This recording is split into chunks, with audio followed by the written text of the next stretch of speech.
domestic growth.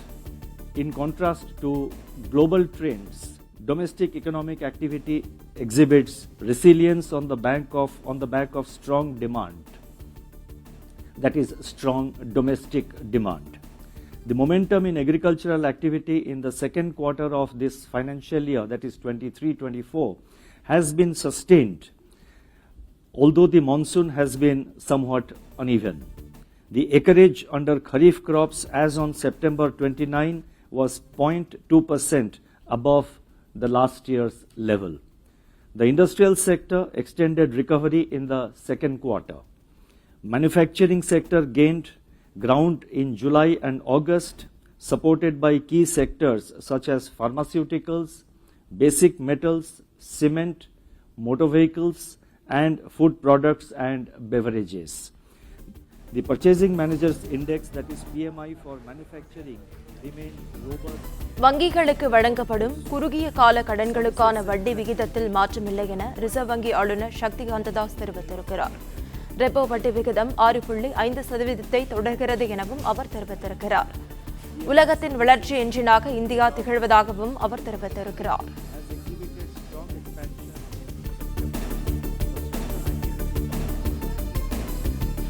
வங்கிகளுக்கு வழங்கப்படும் குறுகிய கால கடன்களுக்கான வட்டி விகிதத்தில் மாற்றமில்லை என ரிசர்வ் வங்கி ஆளுநர் சக்திகாந்த தாஸ் தெரிவித்திருக்கிறார்.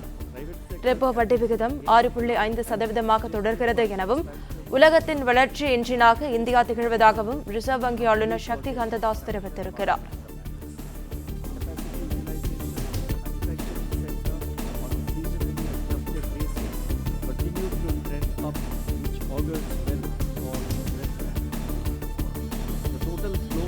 வங்கிகளுக்கு வழங்கப்படும் குறுகிய கால கடன்களுக்கான வட்டி விகிதத்தில் மாற்றமில்லை என ரிசர்வ் வங்கி ஆளுநர் சக்திகாந்த தாஸ் தெரிவித்திருக்கிறார். ரெப்போ வட்டி விகிதம் 6.5% தொடர்கிறது எனவும் உலகத்தின் வளர்ச்சி என்ஜினாக இந்தியா திகழ்வதாகவும் ரிசர்வ் வங்கி ஆளுநர் சக்திகாந்த தாஸ் தெரிவித்திருக்கிறார். ரெப்போ வட்டி விகிதத்தில் மாற்றமில்லாததால் வீடு வாகன கடன் வட்டி விகிதங்களில் மாற்றம் இருக்காது எனவும் அவர் தெரிவித்திருக்கிறார். Now, what I have done is, I have given a lot of data points in the footnote of my statement, and those of you who are interested may refer to the statement. So, whatever I am saying here is backed up by, the data points which would justify the statements that I am making. So, I would suggest that if there is interest, you may refer to the footnotes which are part of my statement. Now, let me move on. On the demand side, steady expansion is seen in urban consumption while rural demand is showing signs of revival. Looking ahead, domestic demand conditions are likely to benefit from sustained buoyancy in services, consumer and business optimism, government's continued thrust on capex, healthy balance sheets of banks and corporates, and supply chain normalization.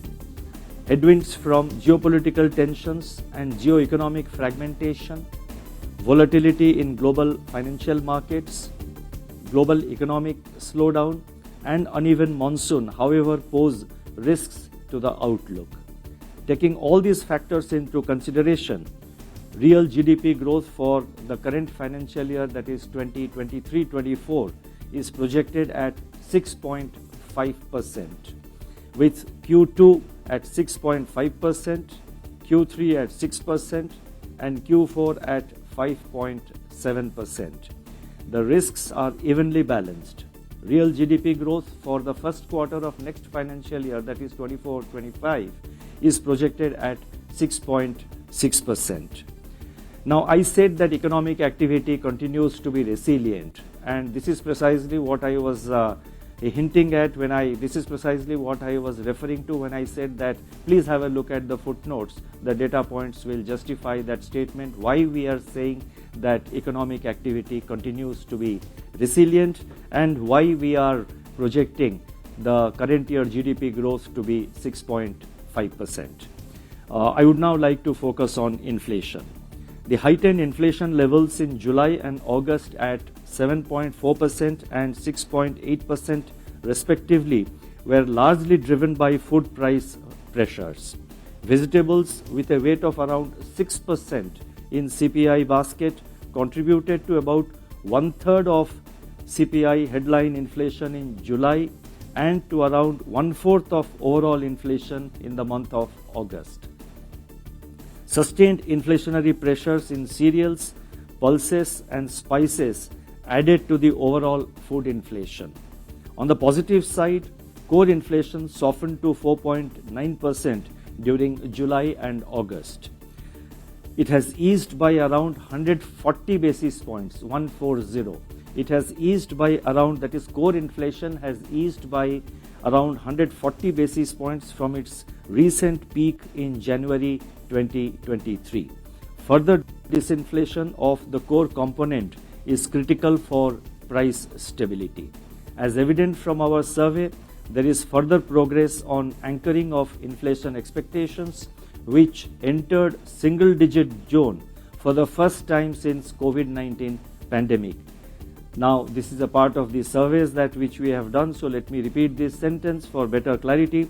As evident from our survey, there is further progress in anchoring of inflation expectations, which entered single-digit zone for the first time since COVID-19 pandemic, and the numbers are given in the footnote.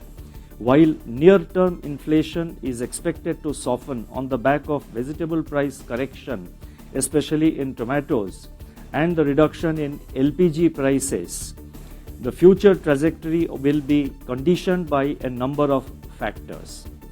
For Kharif crops, the area sown under pulses is below the level a year ago. Kharif onion production also needs to be watched closely.